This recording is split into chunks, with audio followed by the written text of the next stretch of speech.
하나님의 말씀 출애굽기 15장 22절 이하 27절까지 말씀입니다. 한 절씩 나누어 읽겠습니다.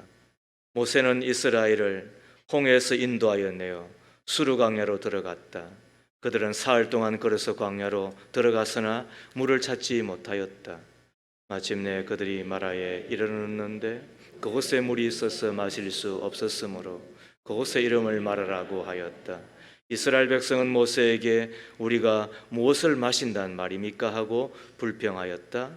모세가 주님께 부르짖으니 주님께서 그에게 나무 한 그루를 보여주셨다. 그가 그 나무 가지를 꺾어서 물에 던지니 그 물이 단물로 변하였다. 주님께서 그들에게 법도와 율례를 정하여 주시고 그들을 시험하신 곳이 바로 이곳이다.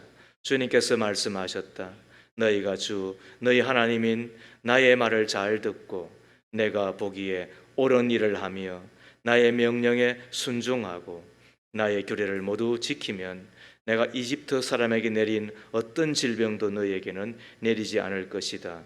나는 주 곧 너희를 치료하는 하나님이다. 그들이 엘림에 이르렀다. 거기에는 샘이 12곳이나 있고 종려나무가 70그루나 있었다. 그들은 그곳 물가에 진을 쳤다.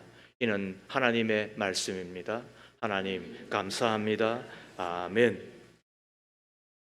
하나님의 시험, 치료하시는 여호와라는 제목으로 오늘 본문을 통하여 우리 귀한 말씀 우리 성도사님 전해주실 때 마음으로 아멘하며 우리 은혜 받는 귀한 시간 되기를 바랍니다.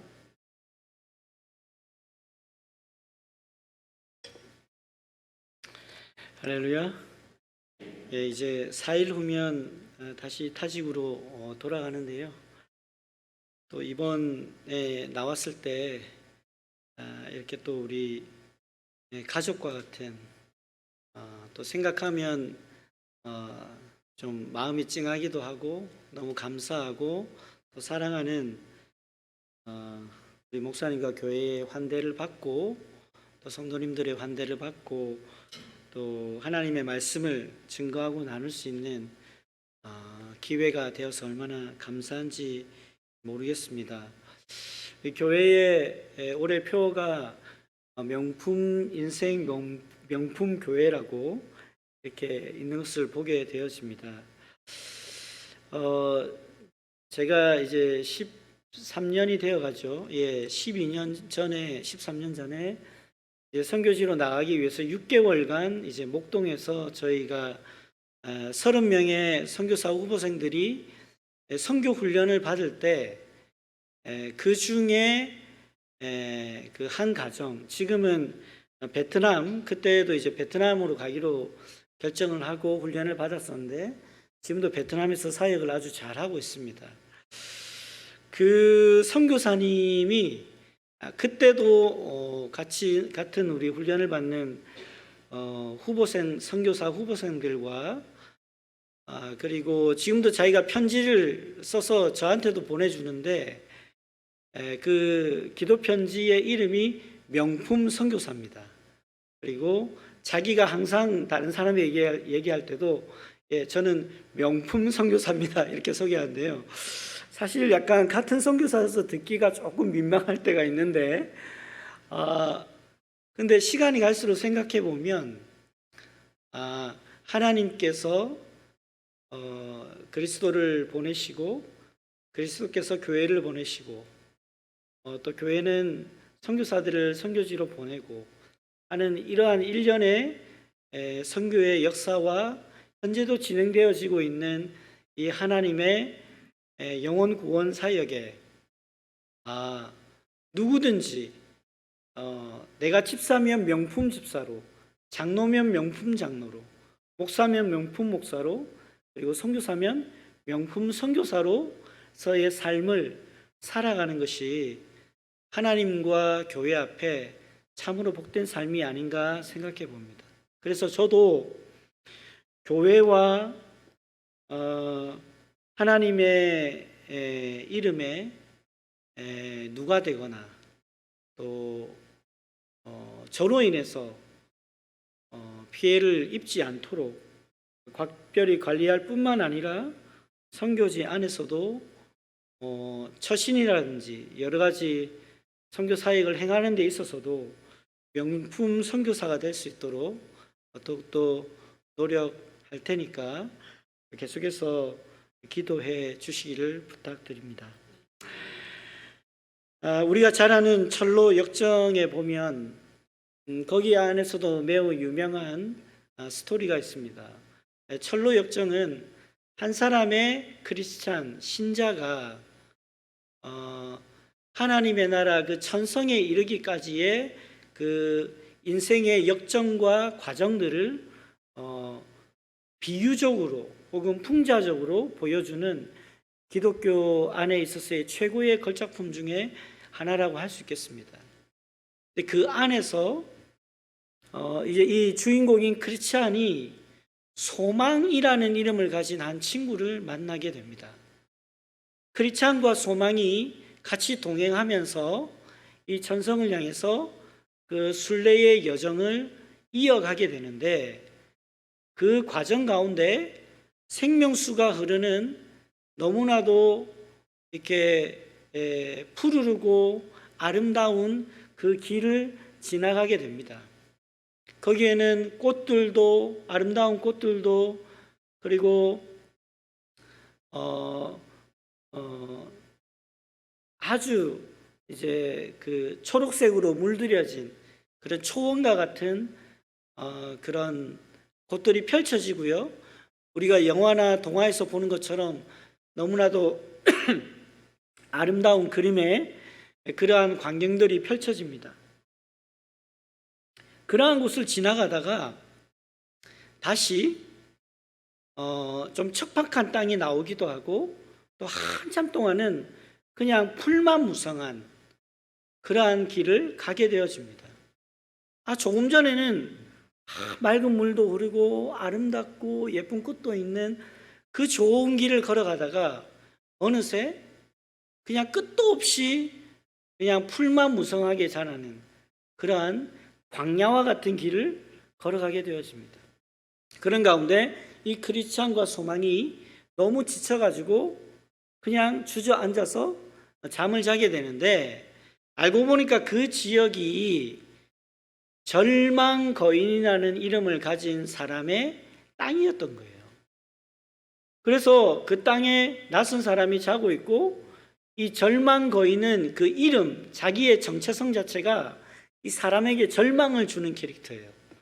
그래서 이 자기 땅에서 함부로 이렇게 자리를 잡고 자고 있는 크리스찬과 이 소망을 잡아 들여가지고는 자기 집의 지하에 감옥과 같은데 문을 걸어 잠그고 아예 가둬버립니다. 그러는 가운데에 이 절망 거인의 그 부인의 이름이 이제 자포자기라고 하는 여잔데, 이 자포자기가 계속 남편을 부추기는 겁니다. 저 사람들 저렇게 내버려 두지 말고 더 절망시키고 더 자포자기시키고 더 낭만 가운데 빠뜨리게 해서 스스로 목숨을 끊게 만들어야 되는 거 아니냐고 하면서 계속 자기 남편을 부추겨가지고 이 크리스찬과 소망을 절망 가운데 빠뜨리려고 하는 겁니다.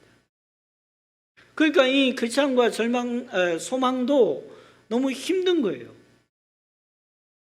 그런데 알고 보니까 이 크리스찬과 소망이 지금 갇혀져 있는 이 절망 거인의 땅, 절망 거인이 지배하고 있는 이 성의 이름이 뭐냐 하면 의심의 성이었습니다. 그러니까 크리스찬과 소망이 아무리 발버둥 쳐도 그 안에 있으니까 막 절망만 가득하고 자포자기가 오고 계속해서 하나님 살아계신가 의심이 드는 그러한 자기의 그 절망의 감옥 속에 갇혀져 있었다는 거죠. 그런데 그때에 소망이 기억하게 됩니다. 잊어버리고 있던 것을 기억하게 되는데, 그게 뭐냐면 소망이 자기의 가슴 속에 품고 있었던 약속이라고 하는 열쇠를 꺼내게 됩니다. 약속이라고 하는 열쇠를 내 가슴 속에 품고 있었는데 내가 왜 이 의심의 성에서 살아계신 하나님을 의심하고 내가 절망하고 내가 자포자기하고 낭망하고 있었는가 회개하면서 원래 하나님이 그 소망에게 선물로 주셨던 이 약속이라고 하는 열쇠를 꺼내어 들어서는 그 의심의 성에 갇혀져 있던 감옥의 문을 열고 의심의 성에서 탈출하게 되어집니다. 여러분, 존 버년이 이 철로 역정을 쓰면서 이렇게 때로는 비유적으로 우화적으로 우리에게 알려주고자 하는 의도가 무엇입니까? 우리도 지금 오늘 이 땅에서 이 시간 크리스찬으로서 살아가고 있습니다.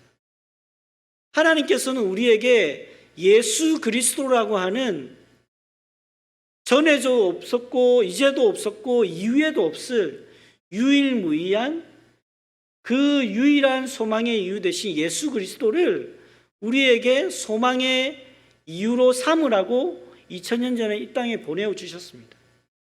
우리가 예수님을 믿고 나서 예수 그리스도는 성령을 우리에게 보내주셨고 그 성령은 우리를 떠나지 않으십니다.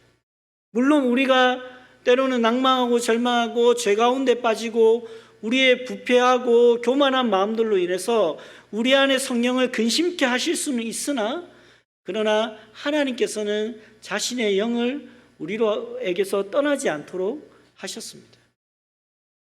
그런데 우리는 그 하나님의 은혜를 기억하지 못하고 살아갈 때가 많이 있어요. 경제적으로 힘들거나 병이 들거나 자식 문제가 생기거나 사업이 잘못되거나 여러 가지 근심과 염려와 두려움의 이유들이 계속해서 생기는데 그 속에서 딱 갇혀버려가지고 하나님께서 예수 그리스도를 믿을 때 우리에게 허락하셨던 하나님의 그 약속이라는 그 열쇠를 꺼내어 들어서 우리의 절망과 의심과 낙심을 끊어낼 수 있는 그 열쇠를 사용하지 못하고 가만히 주저앉아 있을 때가 많다라는 것입니다. 그런데 여러분, 이 자리에 있는 저와 여러분 모두는 예수 그리스도를 믿고 영접하고 그분이 우리의 유일한 소망이 되신다라고 고백하는 그 순간, 오늘도 우리가 사도신경을 통해서 성삼위 하나님의 살아계심과 그 현존과 그 영광을 우리의 입술로 고백하였던 것처럼, 우리의 믿음을 고백하였던 것처럼 이 믿음을 고백하는 자마다 하나님께서 우리 인생의 모든 역경 속에서도 능히 우리가 그것을 이길 수 있도록 하는 영원히 우리로 하여금 낙심케 하도록 하지 않는 그 약속의 말씀을 선물로 주셨다는 것입니다. 그러므로 낙심이 되고 절망이 되고 의심이 될 때마다 하나님의 말씀으로 돌아가야 합니다. 하나님의 말씀을 우리가 뭐라고 부릅니까? 구약과 신약이라고 부릅니다. 타지어로는 아으디 자딧, 아으디 가딤이라고 부르는데 바로 하나님의 언약, 이 약속을 붙들고 있을 때 우리 안에 닥쳐오는 모든 의심의 병, 낙심의 병, 절망의 병으로부터 우리가 이 말씀이라는 열쇠를 가지고 풀어나갈 수 있다는 것입니다. 하나님께서 우리에게 주셨는데 그것에 귀를 기울이지 않고 그것에 우리가 집중하지 않기 때문에 여전히 우리는 근심과 의심 가운데 빠져 있다라는 것입니다. 오늘 본문 말씀에 보면은 하나님께서 이스라엘 백성들을 출애굽시키셨습니다. 출애굽시키고 난 다음에 이스라엘 백성들이 얼마나 흥분했겠습니까? 완전히 흥분의 도가니탕 안에 빠져가지고 그 감격과 그 노예 생활 400년의 그것을 기억하면서 우리를 자유케 하신 하나님, 우리를 완전케 하신 하나님, 우리로 하여금 새 땅을 허락하신 하나님, 그리고 우리를 쫓아오던 그 애굽의 말병거와 그 군사들을 바닷물로 수장시키신 그 하나님, 우리는 그 바닷물을 200만 명이 넘는 사람과 우리의 모든 가축들이 그 바닷물을 가리셔서 마른 땅으로 건너게 하신 하나님, 그것을 기억하면서 얼마나 흥분의 도가니에 빠졌겠습니까? 그런데 그 출애굽을 딱 하고 난 이후에 이어진 3일의 시간은 광야를 걸어가는 시간이었습니다. 마실 물을 찾을 수가 없었습니다. 지금 목이 말라 죽게 생겼습니다. 아니, 모세를 통해서 약속의 땅으로 인도하실 것이라는 그러한 하나님의 약속은 지금 어디 있지? 하나님이 우리를 출애굽시키신 이유가 바로 우리에게 복을 주시고 우리에게 좋은 땅을 주시고 우리에게 너무나도 많은 복된 것을 주시려고 한다고 모세를 통해서 말씀하셨는데, 왜 가장 필요한 마실 물도 없는 땅으로 우리를 인도하셨지? 지금 혼란 가운데 빠져버린 거예요. 너무나도 당혹스러운 상황 가운데 이스라엘 백성들이 빠졌습니다. 그러면서 모세를 향하여 불평하고 원망하기 시작했습니다. 여러분, 여기에 하나님의 의도가 있다는 것을 우리는 알아야 됩니다. 오늘 우리가 읽었던 본문의 이 마라라고 하는, 쓴물이라고 하는 뜻을 가진 마라라고 하는 이 장소와, 그리고 이 이후에 이스라엘 백성들을 하나님께서 엘림이라고 하는 오아시스가 12개나 있고 거기에 이 종려나무, 이 대추야자 나무가 아주 크게 자라는, 그런 대추야자 나무가 자라는 곳이 있는 그러한 푸르름이 있고 맛있는 물이 있는 그곳까지, 이 마라와 엘림 사이의 거리는 불과 10km였다는 거예요. 그런데 하나님이 이 10km 차이 나는 이 거리임에도 불구하고 하나님께서 이스라엘 백성들을 먼저 어디로 이끄셨냐면 마라로 이끄셨다는 거예요. 여기에는 우리가 다 이해할 수 없는 하나님의 의도가 있습니다. 그것을 오늘 성경에서는 하나님께서 이스라엘 백성들을 시험하셨다라고 하면서, 이스라엘 백성들을 시험하신 곳이 바로 이곳 마라이다라고 해석해 주고 있습니다. 그러니까 뭐냐면 하나님께서 엘림으로 이끄실 수 있었습니다. 그런데 하나님은 의도성을 가지시고 이스라엘 백성들을 테스트해 보기 위해서 마라라는 곳으로 먼저 이끄셨던 거예요. 왜 그러셨을까요? 이스라엘 백성들이 이 흥분의 도가니에 빠져 있지만 앞으로 이어질 가나안 땅까지의 이 광야의 여정 속에는 계속해서 마라가 존재한다는 사실을 알려주시고, 그 마라가 존재함에도 불구하고 나의 명령과 법도와 율례를 순종하게 되어질 때 나는 너희를 위한 치료하는 하나님으로 너희와 항상 함께 할 것이라는 사실을 이스라엘 백성들에게 깨닫게 해주시기 위해서 마라로 먼저 인도해 주셨다라는 것입니다. 저희 집사람이 한국에 나올 때마다 하는 이야기가 있습니다. 모아놓은 돈이 조금 있어요. 아내가 세브란스 병원을 퇴직하고 받은 퇴직금이 조금 있습니다. 저희 전 재산인데. 근데 그 돈으로 어디에 서울에서 집을 구하고 하겠습니까? 예를 들면 앞으로 저희가 한국에 산다면. 근데 제 아내가 늘 하는 이야기 있어요. 나는 적어도 서울특별시에는 못 살아도 광역시 정도에는 살 거야, 이런 얘기는 하는 겁니다. 그 이유가 뭐냐면 쿠팡의 새벽 배송을 절대 포기할 수가 없다는 거예요. 쿠팡의 로켓 배송이 되지 않는 그 도시에서는 살지 않겠다는 거예요. 그 이야기는 뭐냐면 남편 밥 해주기가 얼마나 귀찮겠어요? 그러면 그 전날 밤에 11시 59분에 시켜도 아침에 밥 먹을 수 있는 그 밀키트가 새벽에 딱 도착돼 있으니까 그런 지역을 벗어나서는 나는 살지 않겠다. 그게 만약에 앞으로 한국에 오면 우리가 살아갈 지역을 선정하는 거의 첫 번째 기준입니다. 참 선교사이고 사모가 할 소리가 아닌데 그걸 그렇게 당당하게 얘기를 하더라고요. 그런 것처럼 이스라엘 백성들이 가지고 있는 생각 또 그러하지 않았겠습니까? 하나님이 우리를 출애굽시켜 주셨어. 이 놀라운 하나님, 쿠팡에 로켓 배송을 하는 이 로켓맨보다 더 빠른 속도로, 더 빛과 같은 속도로 우리의 필요와 우리의 생각보다 앞서가시는 그 하나님께서 우리의 모든 필요를 아시고 우리를 채워주시고 우리를 먹여주시고 우리의 목마름과 갈증을 해결해 주시는 그 하나님, 그 하나님을 기대하고 있는 이스라엘 백성들의 생각을 완전히 깨뜨리시고 박살내시면서 정신 차려 너희들. 이스라엘 백성들아, 내가 너희를 택하였고 내가 너희를 구원하였고 내가 앞으로 너희를 통해서 이 세상 모든 만민들을 나의 백성으로 삼을 것인데, 그러나 너희가 분명히 알아야 될 게 있어. 나는 너희의 하나님인데 너희에게 요구되어지는 게 있는데, 나는 너희의 하나님으로서 너희에게 나만을 의지하고 나만을 사랑하고 나만을 신뢰하는 그 믿음과 순종을 나는 너희에게 요구할 거야.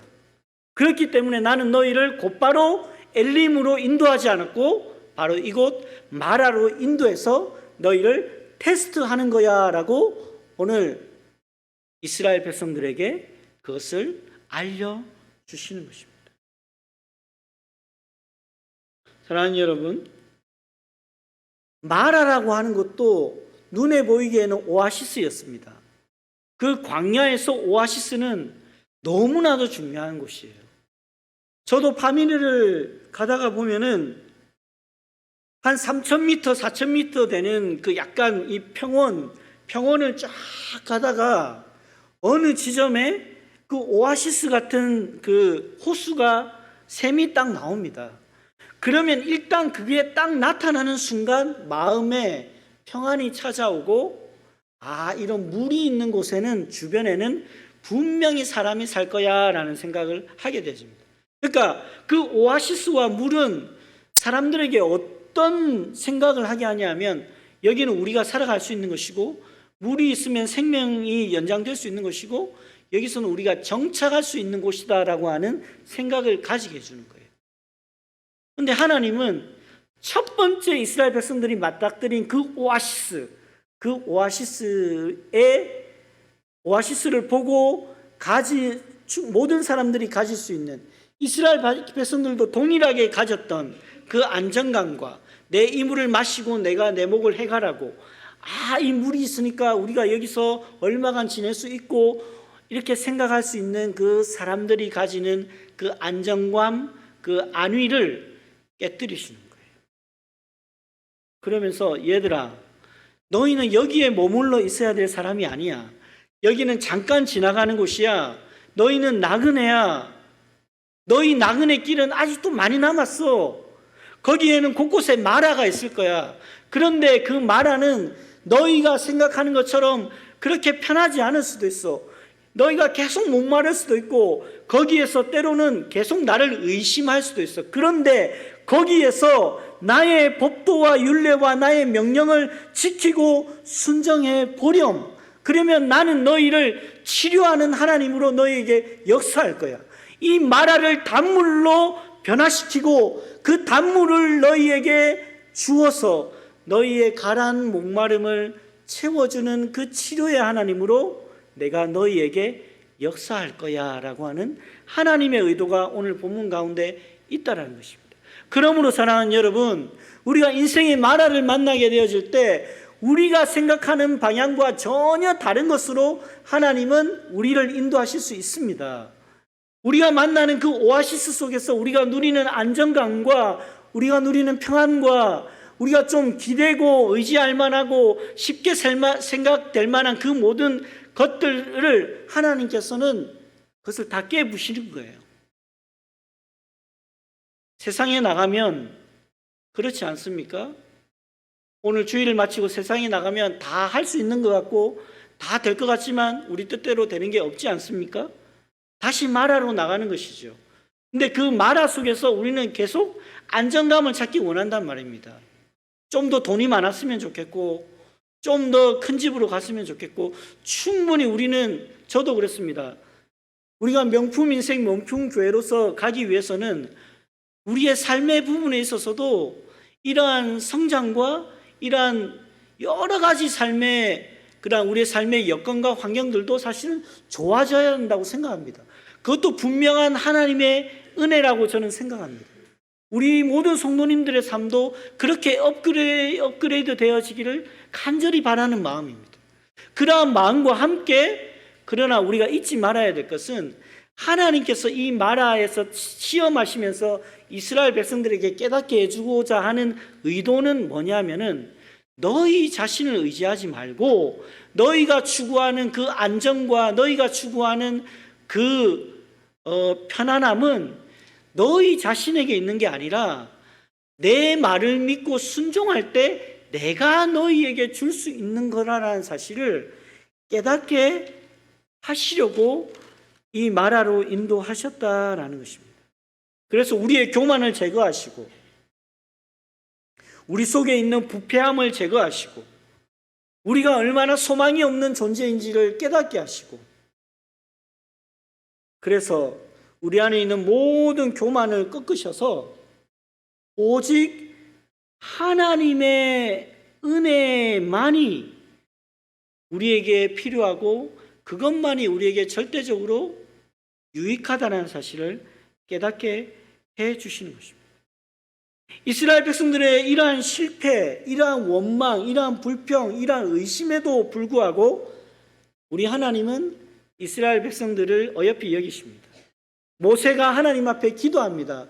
모세가 하나님 앞에 부르짖습니다. 하나님 그 기도를 들으십니다. 그리고는 한 나무를 가리키면서 그 나뭇가지를 꺾어서 그 쓴물이 있는 마라의 오아시스에 던지라고 이야기합니다. 모세는 하나님의 말씀에 순종하였고 그 나뭇가지를 던져서 그 마라에 던집니다. 그랬더니 오늘 본문 말씀처럼 그 쓴물이 어떤 물로 변했습니까? 25절에 그 나뭇가지를 꺾어서 물에 던지니 그 물이 단물로 변하였다. 하나님께서, 마라로 인도하신 하나님께서 그 마라를, 지금 그 쓴물을 단물로 변화시킨 것입니다. 하나님이 이 일을 하시는 것입니다. 하나님이 이렇게 치유하시고 치료하시는 것입니다. 그래서 너희는 내 말만 순종해, 내 약속의 말만 순종하고 이 약속의 말씀이라는 열쇠를 가지고 너희가 모든 인생의 마라의 현장에서 이 약속의 말씀을 사용해라고 가르쳐 주시는 것입니다. 우리 하나님은 이렇게 신실하십니다. 이렇게 오래 참으십니다. 우리의 실패와 의심에도 불구하고 하나님은 우리에게 살 길을 허락하십니다. 그리고 우리의 영혼을, 우리의 육체를, 우리의 삶을 이렇게 치료해 주시는 것입니다. 이스라엘 백성이 이러한 광야에 있음에도 불구하고 그들은 출애굽을 경험했습니다. 출애굽은 성경신학적으로 볼 때, 그리고 구속사적으로 볼 때 출애굽이 의미하는 것은 그리스도와의 연합을 의미하는 것입니다. 죄악과 어둠과 멸망과 지옥의, 그리고 사탄의 권세 아래 놓여져 있었던 완전히 하나님과 단절되어진 그 사람들을 바로 그리스도의 보혈의 피로, 십자가의 보혈로 하나님의 백성으로 삼아 주신 것처럼 이 출애굽은 노예로 살아가는 절망 중에 있던 그 이스라엘 백성들을 바로 홍해를 갈라서 인도하심으로써 하나님의 백성, 택하신 하나님의 백성을 하나님의 방식으로 이끌어 가시는 것, 즉 그리스도의 보혈로 말미암아 그리스도와 연합되어진 하나님의 사람들을 구약적으로 상징적으로 보여주는 것이 오늘 이 출애굽한 이스라엘 백성들인 것입니다. 그러므로 여러분, 그리스도와 연합하였고 이미 구원의 은혜를 경험한 사람들이 이 마라라는 곳들을 만나게 될 때마다 하나님의 의도를 생각해야 한다는 것입니다. 그 하나님의 의도는 얘들아, 내가 너희를 구원했어. 근데 너희의 남은 인생 가운데에 수많은 마라를 만날 거야. 근데 너희는 너희 생각에는 엘림만 있을 것 같잖아. 근데 엘림만 있지 않아. 나는 분명히 너희에게 마라를 계속해서 허락할 거야. 그러면서 나는 너희에게 물어볼 거야. 나를 진짜로 믿고 있냐고. 나를 정말로 의심하지 않고 있냐고. 내가 정말 치료하는 하나님이라는 사실을 너희가 정말 믿고 있냐고. 나는 너희에게 계속해서 되물어 볼 거야 라고 하나님 말씀하시는 것입니다. 그러므로 허무와 안타까움으로 가득 차 있는 이 마라와 같은 이 광야의 세상 속에서 나그네와 여행자와 같은 우리가 이 마라를 만날 때마다 하나님은 우리에게 그것을 알려주시는 거예요.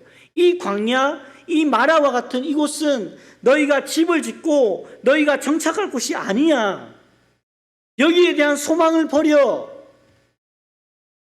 여러분, 우리가 세상에 다 좋은 것을 추구하고 많은 것을 누려야 되겠지만 영원한 소망이 여기에 있지 않다라는 사실을 아시지요? 하나님께서 우리에게 지금 그걸 말씀하시는 겁니다. 너희는 나그네고 너희는 여행자니까 자꾸 마라와 같은 데에서 그 오아시스가 보이기만 하면 거기서 좀 정착해서 살라고, 거기서 좀 편안해지려고 발버둥 치지 말고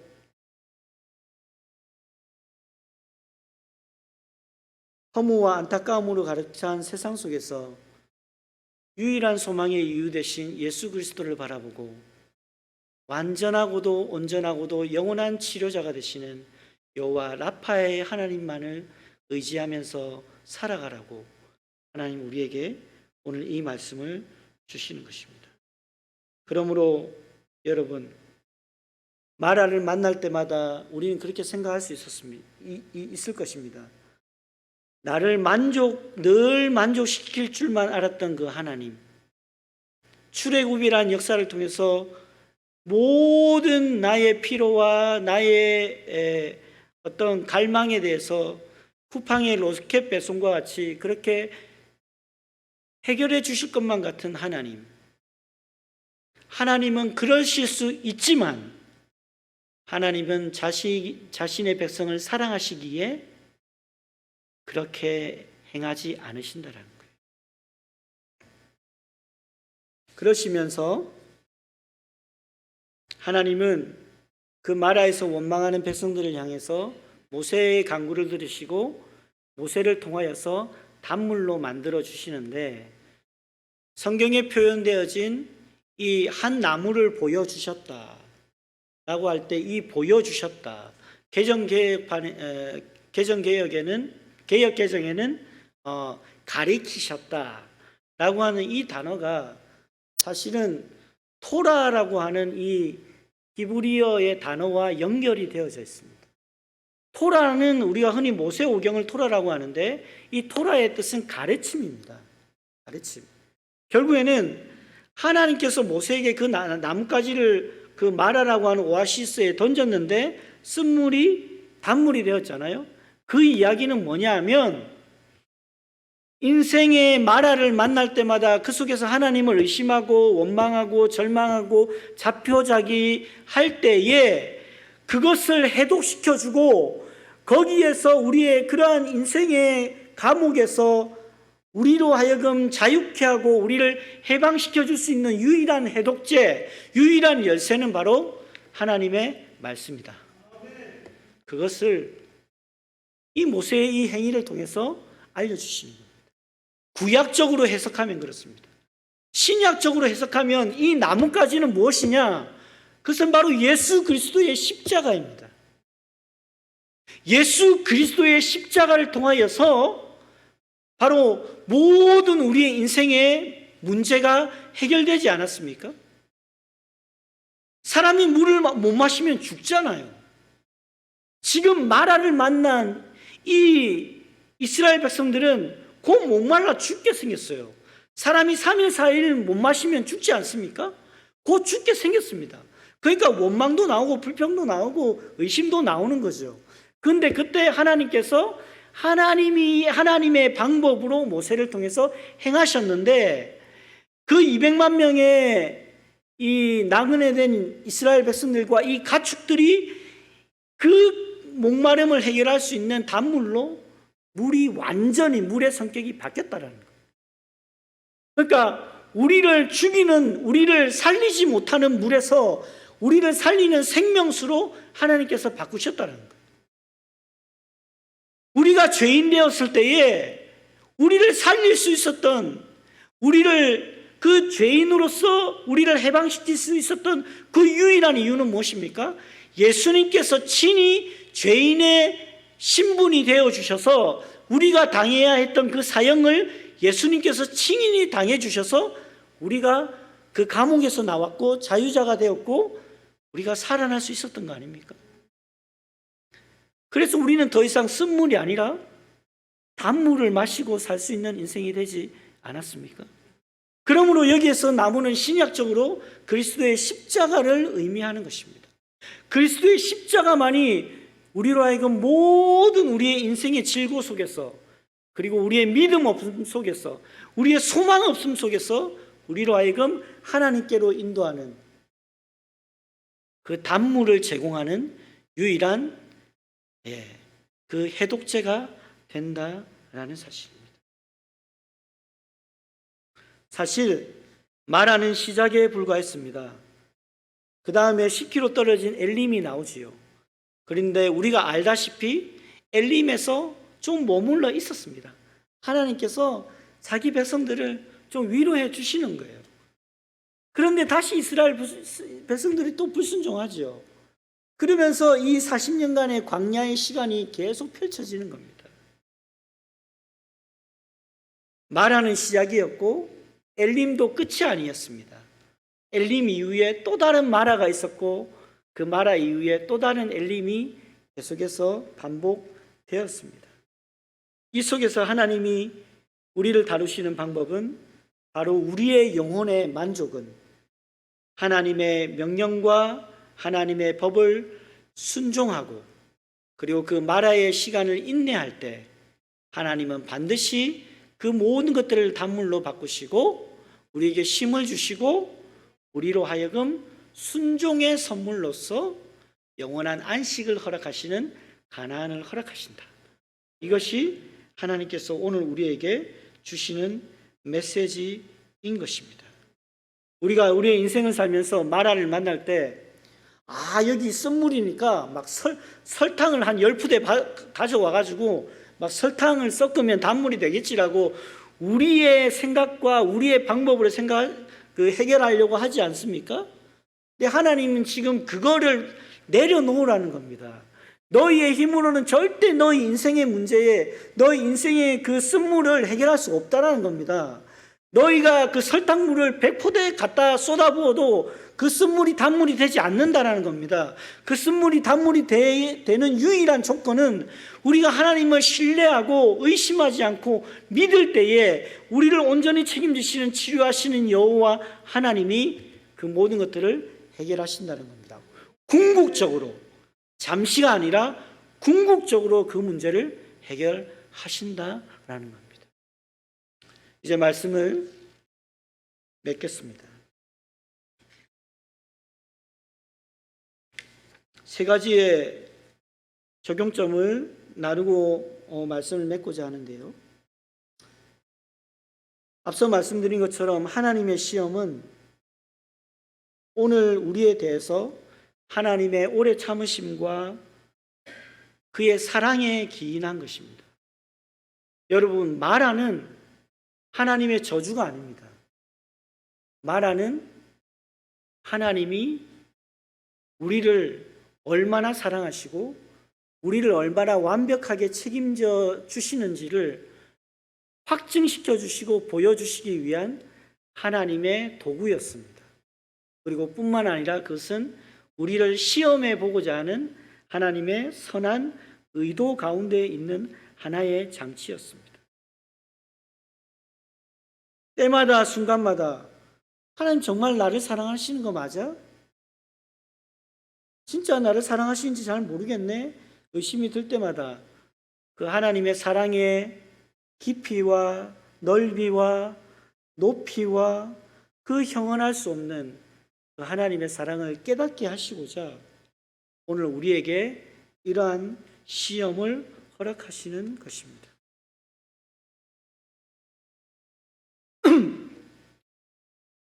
타직에서 여러 현지인 사역자들을 만납니다. 저는 늘 생각합니다. 타직 정부가, 타직의 정보부가, 타직의 종교청에서 저를 불법을 행하는 자로 찝어서 당신은 나가시오 라고 하면 그냥 정보부에 한번 가서 조사받고 벌금 좀 내고 몇 년간 당신 들어오지 마시오. 그러면 예 알겠습니다 하고 나오면 됩니다. 그래서 예전에도 제가 그런 말씀 드린 것 같은데 그렇게 제가 안 좋게 말하면 추방이고 요즘은 추방이란 말을 안 쓰고요. 비자발적 이렇게 비자발적 이동 이런 말을 이제 쓰는데 그냥 쉽게 말해서 그 나라가 저를 추방한 거죠. 예, 추방한 거죠. 근데 그렇게 나오면요, 우리 제가 사랑하는 존경하는 우리 이수철 목사님께서 또 우리 원로 목사님께서 박순 교사 수고 많았지 하면서 이번에도 우리 목사님 저한테 아주 맛있는 거 너무 비싼 거 좋은 거 사주시더라고요. 제가 무슨 이런 호강을 하는지 박 목사 수고했다고 예, 맛있는 것도 사주실 거고 목사님 짜장면 먹고 싶다 하면 짜장면에 덧붙여서 탕수육까지 사주실 분 아니십니까? 저는 한국에 오면 그렇게 또 환대받을 수 있잖아요.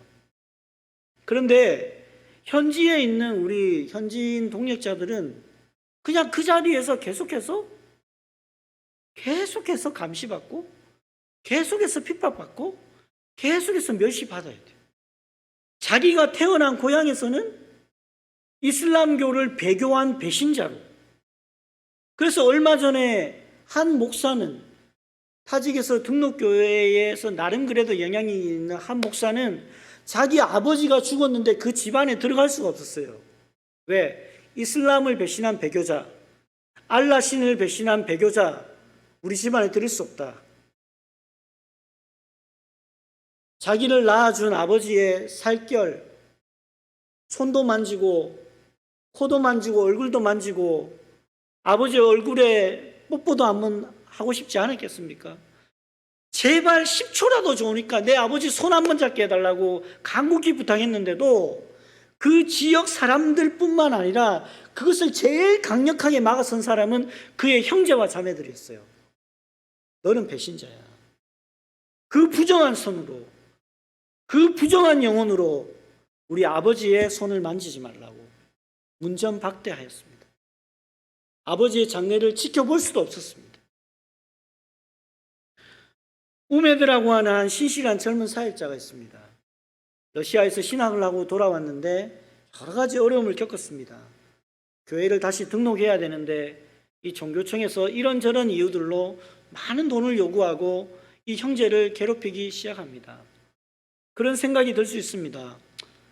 내가 그냥 러시아에 가서 돈 벌고 나 예수 믿는 사람이니까 러시아에서 편하게 신앙생활하면서 러시아에 있는 타직 사람들한테 복음 전하며 살지.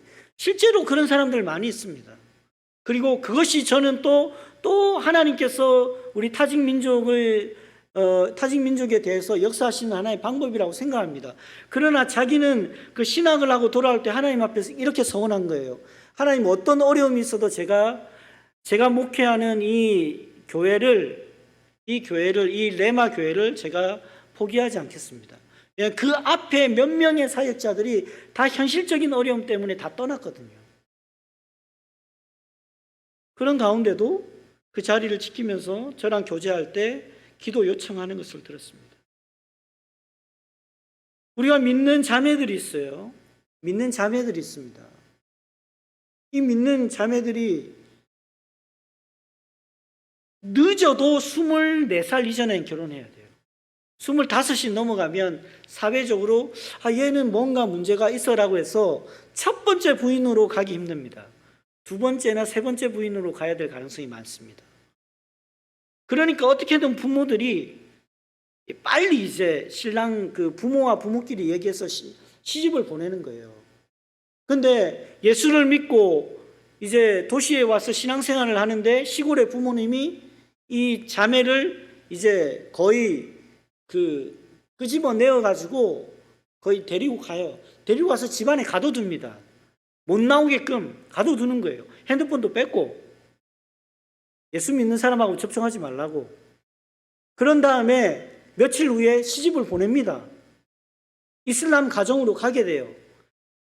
다는 아니지만 대부분 그렇게 가면은 여기 시어머니들한테 제가 절대 비난하지 않습니다. 여기 계신 우리 성도님들을 다 훌륭하실 것 같은데, 타직에 있는 이 시어머니들은 그런 목적이 있어요. 특히 시골에 사는 분들은 내가 17, 18때 시집 와서 세탁기가 어디 있습니까?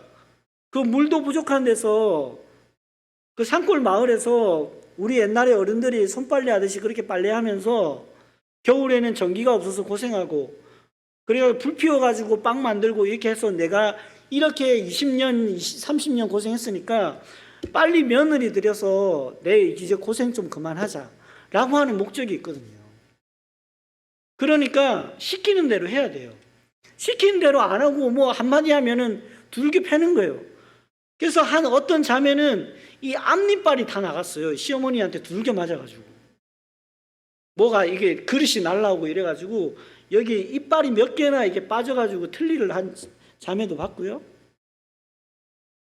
남편은 러시아로 돈 벌러 가니까 신앙생활 못하지, 영적으로는 숨이 막혀 죽을 것 같지, 그러면서 폭행도 당하고 정신질환을 앓는 경우도 제가 최근까지도 보았습니다. 여러분,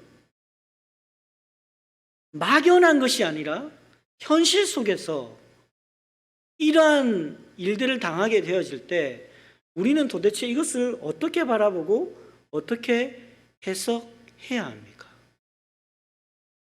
이들이 맞이하고 이들이 당하고 있는 이 마라, 이 속에서 끊임없이 이들이 가질 수밖에 없는, 이들의 내면에서부터 올라올 수밖에 없는 이 의심과 이 절망과 이 낙심과 이 자포자기할 수밖에 없는 이 마음들로부터 도대체 무엇이 이들을 살릴 수 있겠습니까?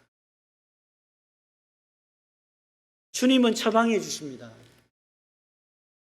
우리가 지금도 알다시피 북한에 여전히 북한의 그 탈북민들이 얘기하지 않습니까? 성경 말씀 몇 구절 가지고 그걸로 살고 있는 북한 성도들 많다고 얘기하지 않습니까? 그런 동포들 많다고 얘기하지 않습니까? 결국엔 하나님 말씀 붙들어야 돼요. 하나님의 말씀을 붙들 때 이것이 하나님이 하신 약속으로서 내 남편, 내 부인, 내 자식은 나한테 약속했지만 많이도 어겼는데 우리 하나님은 그 약속 절대로 어기시는 분이 아니라는 사실을 이 말씀을 통해서 다시금 그것을 확증하고 주님께로 돌아가야 되는 거죠. 내가 이거 예수 믿고 내가 목회자 되는데 내가 우리 마을에서도 배교자로 배신자로 배척받고 우리 아버지 시신도 한번 못 만져보고 내가 이런 수모를 당하면서까지 내가 이 목회를 계속 해야 돼? 이 말도 안 듣는 이 타직 성도들 데리고 생각할 수 있겠지만 하나님의 율례와 법도와 이 약속의 말씀으로 돌아가서 그래, 우리 주님은 신실하시지. 이 인생의 마라의 시간을 주님은 단물로 바꾸어 주실 거야. 그렇게 우리 하나님이 그렇게 치료하신 하나님이지라고 하면서 우리 그 현지 목사가 다시금 주님께로 돌아가야 되지 않겠습니까? 그렇게 살고 있습니다. 그렇게 이 젊은 우메드 목사가 감시를 당하고 종교청으로부터 어려움을 당하더라도 하나님 앞에서 서원했던 바 내가 어려워도, 먹고 살기 어려워도 내가 이 타직교회를 위하여 내가 젊은 목사지만 떠나지 않고 여기를 지킬 거야 라고 하는 것. 때로는 의심이 들어도 다시금 그 교회로 돌아가 그 교회 성도들을 생각하면서 그 목양의 길을 꿋꿋이 뚜벅뚜벅 걸어가는 그 우메드 목사의 삶과 사역 위에 하나님께서 그 마라의 시간을 단물로 바꾸시고 엘림으로 인도하지 않으시겠습니까? 무슬림 가정으로 가서 정말로 영적으로 죽어가고 피폐해가고 있는 이 자매들의 삶 속에서 하나님 끝까지 이 자매들의 고통을 기억하시고 그 마라의 시간을 멈추고 그 시간을 단물로 바꾸어 주실 그 하나님의 역사를 이 자매가, 그리고 이 자매를 둘러싼 우리와 같은 성도들이 그 자매를 포기하지 않고 기도한다면, 오늘 모세가 부르짖었던 것처럼 우리의 부르짖음을 들으시고 하나님께서 나뭇가지를 통하여 단물로 바꾸셨던 것처럼 우리 주 예수 그리스도의 십자가의 보혈의 은혜가, 그리고 하나님의 약속의 말씀이 다시금 그 절망 속에 있는 그 자매를, 그 이슬람 가정의 시집간 그 자매를 다시금 살릴 것이라는 사실을 믿으시기를 바랍니다. 그리고 우리 또한 그렇게 하나님께서 살리실 것입니다. 그렇게 우리의 목마름과 우리가 추구하는 행복은 우리 자신으로부터 나오지 않습니다. 우리 하나님으로부터만 나옵니다. 제가 이번에 나와가지고 안과도 가고 치과도 가고 정형외과도 가고 내과도 가고 뭐 이것저것 다 가봤는데 뭐가 보이네요. 지금 당장 처리할 건 아닌데 뭐가 보이네요. 이제는 그럴 나이입니다. 이제 점점 그게 뭐 이렇게 될 거예요 하는데, 아니 가는 곳마다 왜 그렇게 환자가 많은지 정말 깜짝 놀랐습니다. 그리고 제가 아는 그 신경정신과 그 의사 자매가 있어요.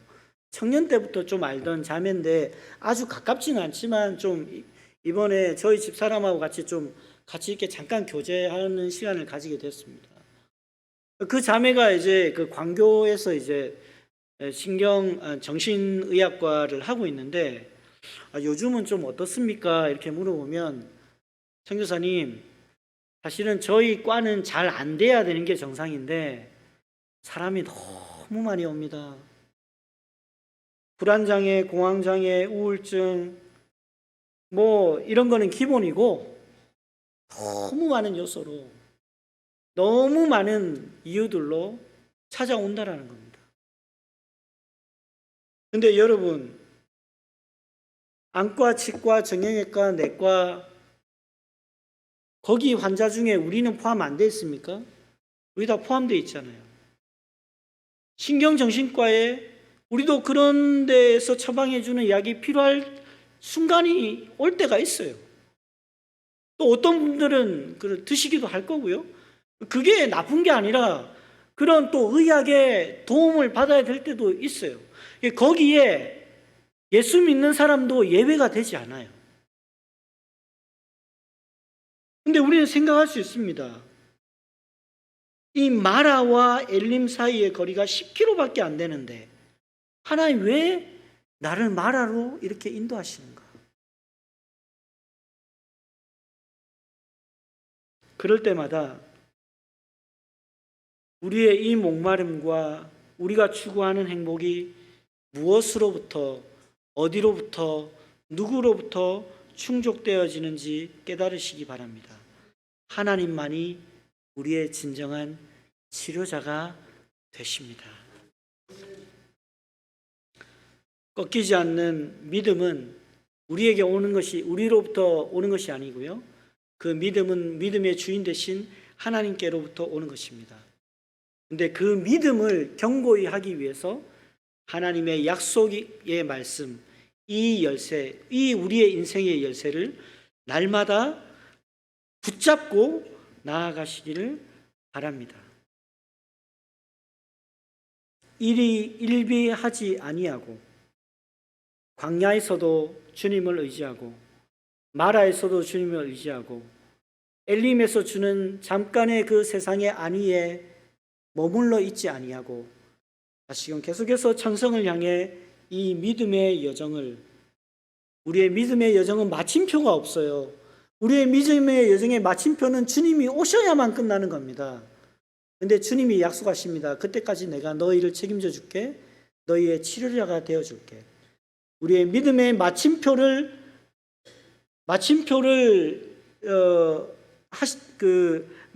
찍으실 그 주님이 다시 오실 때까지 이 마라에서의 삶도 엘림에서의 삶도 이게 끝이 아니라는 생각을 가지고 주님을 의지하시기를 바랍니다. 요한복음 7장 37절로 38절에 예수께서 일어서서 큰 소리로 말씀하셨다. 목마른 사람은 다 나에게로 와서 마셔라. 나를 믿는 사람은 성경이 말한 바와 같이 그의 배에서 생수가 강물처럼 흘러나올 것이다. 주님을 날마다 만나고 주님이 공급하시는 생명수 샘물을 공급받아서 우리에게서 나오는 그 생명수 샘물이 다른 사람도 마실 수 있도록 다른 사람의, 다른 영혼의 이 지역의 오아시스가 되어주는 진정한 치료자이신 하나님만을 의지하는 우리 옥토교회와 우리 모든 성도님들이 되시기를 주님의 이름으로 축원합니다. 하나님 아버지, 은혜를 받고 광야를 걷는 이 인생에서 마라를 만날지라도 십자가 복음의 은혜와 능력으로 능히 감당하고 하나님이 주시는 그 안식과 은혜의 자리인 엘림에 이르는 우리 모두가 될 수 있도록 우리의 모든 의심과 절망과 자포자기의 병들을 거둬주시고 우리의 영적인 병들을 치료하여 주셔서 우리의 인생의 아버지가 되어주시고 우리의 믿음의 여정의 마침표를 찍으실 주님 다시 오실 그날까지 승리하는 우리 교회 되게 하시고 우리 성도님들 되게 하여 주옵소서. 예수님의 이름으로 기도합니다.